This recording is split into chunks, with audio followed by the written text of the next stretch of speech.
Polisi mengungkap fakta baru mengenai pembunuhan bos kerajinan Tumang Boyolali yang ternyata dibelatar belakangi oleh hubungan sesama jenis. Korban Bayu Handono tewas setelah berhubungan badan dengan pelaku pria berinisial IR di rumahnya di Kampung Kebonso, Kelurahan Pulisen, Kecamatan Boyolali pada Jumat 3 Mei 2024 malam. Kapolda Jawa Tengah Irjen Pol Ahmad Lutfi mengungkapkan pelaku tidak lain adalah teman kencan korban yang dikenal dengan nama Irwan atau Ibra. Beberapa kali korban kencan dengan tersangka melalui aplikasi kencan micet. Korban pertama kali memesan layanan plus-plus dari pelaku sejak Januari lalu. Korban pun kembali menghubungi tersangka untuk datang ke rumahnya. Namun tersangka minta dijemput oleh korban dan mereka sampai di rumah pada pukul 20.45 waktu Indonesia Barat. Tersangka diketahui telah menyembunyikan celurit yang dibawa dari rumah. Celurit tersebut disembunyikan di belakang bak plastik tampungan air. Keduanya lalu sempat berhubungan badan hingga 2 kali. Usai berhubungan, tersangka minta bayaran lebih, yaitu Rp500.000. Biasanya warga Sumber Lawang Kabupaten Sragen ini hanya dibayar Rp200.000. Permintaan itu pun langsung ditolak oleh korban. Pelaku yang sudah sejak awal menyiapkan rencana pembunuhan tersebut langsung menyabetkan celurit yang dibawa dari rumah. Pelaku membacok korban sebanyak 5 kali. Tak cukup di situ, pelaku juga memukul kepala korban 10 kali hingga korban tewas di tempat. Aksi kabur pembunuh bos kerajinan tembaga Tumang Boyolali itu berakhir di Solo. Pelaku IR telah diamankan polisi di area parkir Terminal Tirtonadi Solo pada Sabtu 4 Mei. Kapolres Boyolali AKBP Petrus Partinongan Silalahi mengatakan penangkapan tersangka dilakukan saat ia hendak melarikan diri. Isu Prabowo Gibran akan menambah jumlah kementerian menjadi 40 menuai kritik dari berbagai pihak, termasuk Wakil Presiden atau Wapres ke-10 dan ke-12 RI Yusuf Kala atau JK. Menurutnya, penambahan kementerian menjadi 40 menunjukkan bahwa kabinet yang dibentuk mengedepankan politis. Hal itu disampaikan JK saat ditemui di Hotel Grand Sahid Jakarta Pusat pada Selasa 7 Mei 2024. Ia menyebut seandainya Prabowo benar-benar menambah jumlah kementerian, maka harus diubah dulu UU nomor 39 tahun 2008 tentang Kementerian Negara. Saat ini jumlah kementerian di Kabinet Indonesia Maju ada 34. Menurut JK, jumlah tersebut sebenarnya sudah ideal. Mantan wakil presiden itu lantas mengingatkan bahwa orang-orang yang mengisi kabinet haruslah orang profesional di bidangnya. Sementara itu, Wakil Ketua Umum Partai Gerindra Habibur Rahman menilai wajar jika jumlah kementerian ditambah. Pasalnya, Indonesia merupakan negara besar sehingga butuh bantuan dari banyak pihak.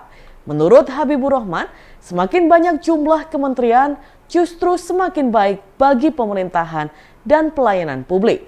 Hal ini karena Indonesia memiliki target sekaligus tantangan yang besar untuk diraih. 5 militan Palestina murka dengan serangan pasukan pertahanan Israel atau IDF di kota Rafah sejak Senin 6 Mei 2024 malam. Oleh karena itu, para pejuang perlawanan Palestina memilih untuk bersatu. Mereka menghujani berbagai wilayah di Israel dengan serangan roket besar-besaran. Dilansir dari Al-Mayadin, pada Rabu 8 Mei, hal itu diumumkan langsung oleh pasukan perlawanan Palestina. 5 militan Palestina bersatu saat IDF melakukan invasi ke Rafah yang dihuni lebih dari 1 juta pengungsi Palestina. Kelima militan Palestina itu diantaranya Brigade Al-Quds, Brigade Martir Al-Qalsa, Brigade Al-Qassam Sayap Militer Hamas, Brigade Perlawanan Nasional Demokratik untuk Pembebasan Palestina, serta Brigade Martir Abu Ali Mustafa. Dalam operasi tersebut, Brigade Al-Quds menyerang pemukiman dan situs militer IDF menggunakan roket. Sementara Brigade Al-Aqsa menargetkan tentara Zionis dan kendaraan militer di lingkungan Al-Shoka dengan roket 107 mm dan mortir 120 mm. Lalu Brigade Al-Qassam menghujani roket Rajum 114 mm ke kumpulan tentara Israel di Timur Rafah dan di Karem Abu Salem. Kemudian Brigade Perlawanan Nasional Front Demokratik untuk Pembebasan Palestina menembakkan beberapa roket ke arah pasukan pendudukan Israel, terutama yang melancarkan serangan ke arah penyeberangan perbatasan Rafah. Sedangkan Brigade Martir Abu Ali Mustafa menembakkan rentetan besar mortir kaliber berat ke pasukan pendudukan Israel yang ditempatkan di poros Netzarim.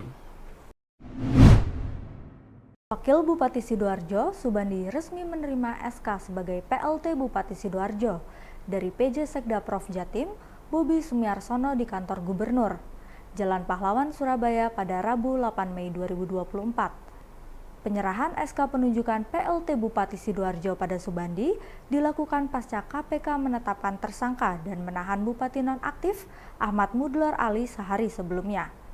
Mudlor diduga terlibat tindak pidana korupsi atas kasus pemotongan insentif ASN di lingkungan Badan Pelayanan Pajak Daerah Pemkab Sidoarjo senilai 2,7 miliar rupiah. Bobi mengatakan turut prihatin dengan kejadian yang terjadi di Sidoarjo. Pihaknya menegaskan sesuai prosedur untuk menghindari kekosongan pemerintah, maka Pemprov Jatim melalui PJ Gubernur Jatim memberikan penugasan kepada Wakil Bupati Sidoarjo selaku PLT Bupati Sidoarjo. Ia mengatakan hal ini sesuai dengan Undang-Undang Nomor 23 Tahun 2014 Pasal 65 Ayat 3 dan Pasal 66 Ayat 1 tentang pemerintah daerah. Bobi menjelaskan, tugas yang paling penting adalah menjalankan roda pemerintahan dan pembangunan, khususnya agar pelayanan publik tetap berjalan dengan semestinya. Selain itu, ia juga menyampaikan bahwa jabatan PLT Bupati Sidoarjo ini akan berlangsung hingga pelantikan Bupati terpilih hasil dari Pilkada serentak.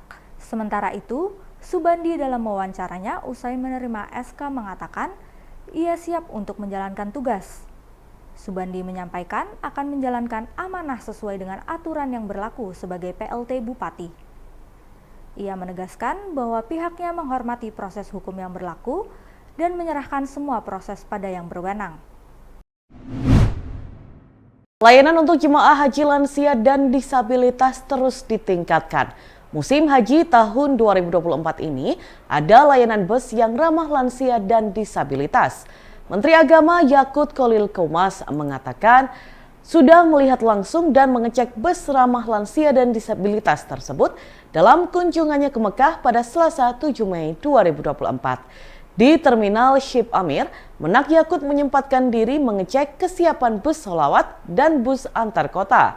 Untuk bus sholawat, pihak syarikat atau perusahaan telah menyiapkan bus yang ramah lansia dan disabilitas. Untuk memudahkan jemaah naik, dek bus ini juga bisa diturunkan. Pintu bus juga dilengkapi dek yang bisa dilewati kursi roda. Menak Yakut mengungkapkan bus sholawat dan lansia yang disediakan sekitar 20 bus. Bus sholawat produksi tertua adalah tahun 2019.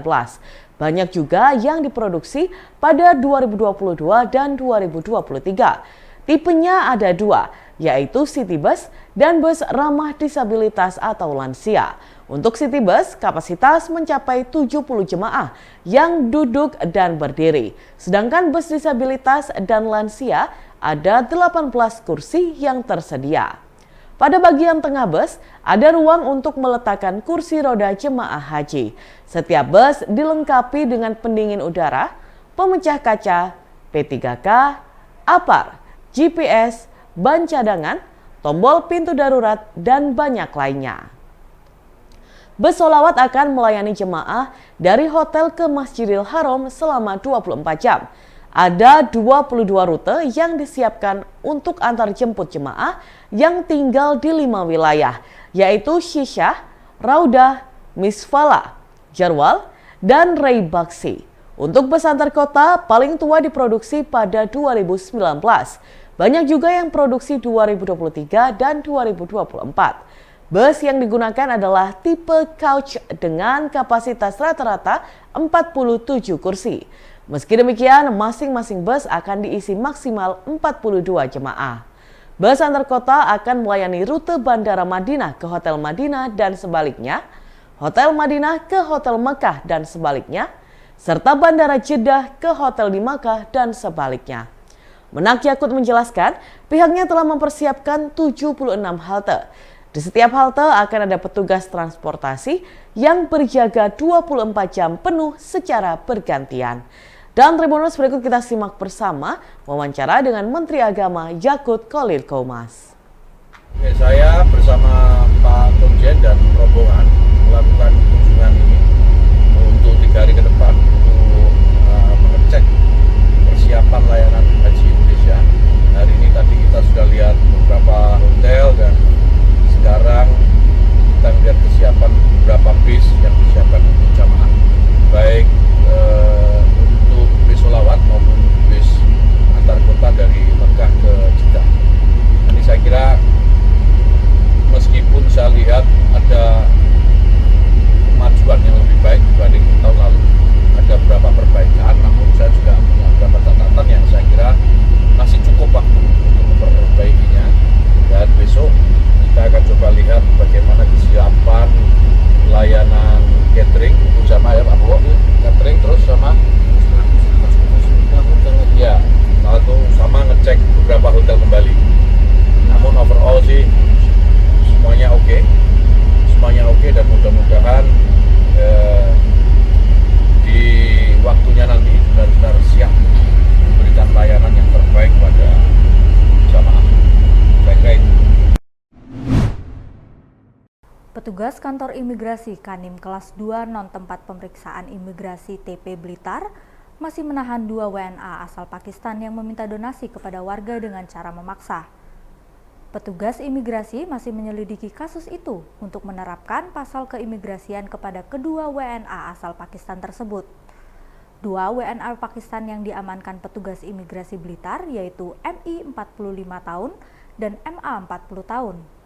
Keduanya diamankan petugas imigrasi di wilayah Kanigoro, Kabupaten Blitar pada Kamis 2 Mei 2024. Kepala Kanim kelas 2 non-TPI Blitar, Arif Yudhistira mengatakan, 2 WNA asal Pakistan itu diamankan karena meminta donasi kepada warga atas nama negara Palestina. Arif mengatakan keduanya masuk di Indonesia menggunakan paspor Pakistan dengan visa kunjungan dari Malaysia dan mendarat di Bandara Juanda Surabaya di Sidoarjo pada 31 Januari 2024. Setelah mendarat di Bandara Juanda, mereka melanjutkan perjalanan ke Bandar Lampung dan Palembang untuk melancarkan aksinya. Arif menyampaikan, kedua pelaku sempat memperpanjang izin tinggal di Jakarta Timur. Perpanjangan izin tersebut terbit hingga 28 Mei 2024. MI dan MA sempat diketahui meminta-minta donasi di wilayah Kabupaten Tulungagung. Mereka meminta donasi untuk Palestina kepada warga dan takmir masjid, namun mematok nominal sejumlah Rp500.000. Awalnya, MI dan MA berada di Tulungagung, kemudian beralih ke Blitar, lalu akhirnya diamankan di Kanigoro, Kabupaten Blitar. Berbeda saat di Palembang, kedua WNA tersebut mendekati Basnas dan berhasil mendapatkan sejumlah uang. Diketahui, 1 dari 2 WNA Pakistan fasih berbahasa Melayu. Menurut Arif, selama di Indonesia, kedua WNA Pakistan itu berhasil mengumpulkan uang donasi sekitar Rp263 juta. Sebagian uang donasi sudah ditransfer ke rekening di Pakistan sebanyak 5 kali dengan nominal sekali transfer sebanyak Rp10 juta. Download Tribun X sekarang, menghadirkan lokal menjadi Indonesia.